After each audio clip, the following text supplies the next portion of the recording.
À l'approche des élections générales du 13 août 2026, l'Église catholique en Zambie a interdit les dons politiques ainsi que l'utilisation de ses locaux et du clergé pour des activités de campagne. Dans un communiqué publié le 31 janvier, la Conférence des évêques catholiques de Zambie a rappelé que la chaire doit rester un espace de vérité prophétique, de clarté morale et d'unité nationale.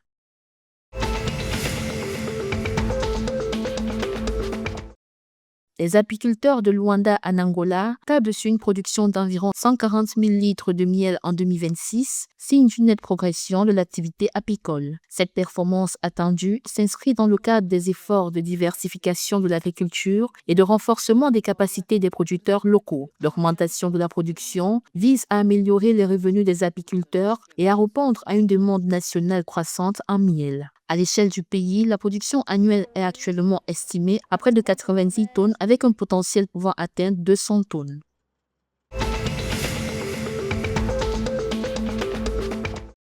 La centrale thermique de Temane, l'un des plus grands projets énergétiques du Mozambique, relance ses travaux après un différend contractuel avec le groupe d'ingénierie espagnol TSK. D'un coût total de 652,3 millions de dollars, le projet produira 450 MW à partir de gaz naturel. La centrale ouvre également des opportunités aux entreprises locaux d'Inambane pour fournir biens et services dans le cadre de sa politique de contenu local.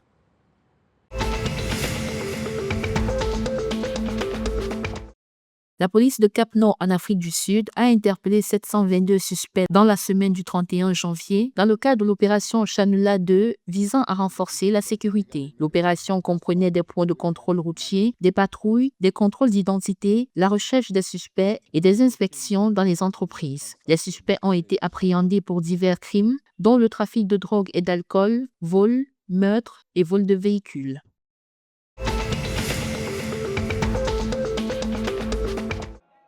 L'équipe nationale du Lesotho Likwena a lancé sa préparation pour le tour préliminaire de la CAN 2027 face aux Seychelles sous la direction d'une équipe technique intérimaire. Les joueurs ont d'abord passé des examens médicaux avant de rejoindre les séances d'entraînement sur le terrain. Les matchs aller-retour auront lieu lors de la fenêtre FIFA de mars, le vainqueur se qualifiant pour la phase de groupe.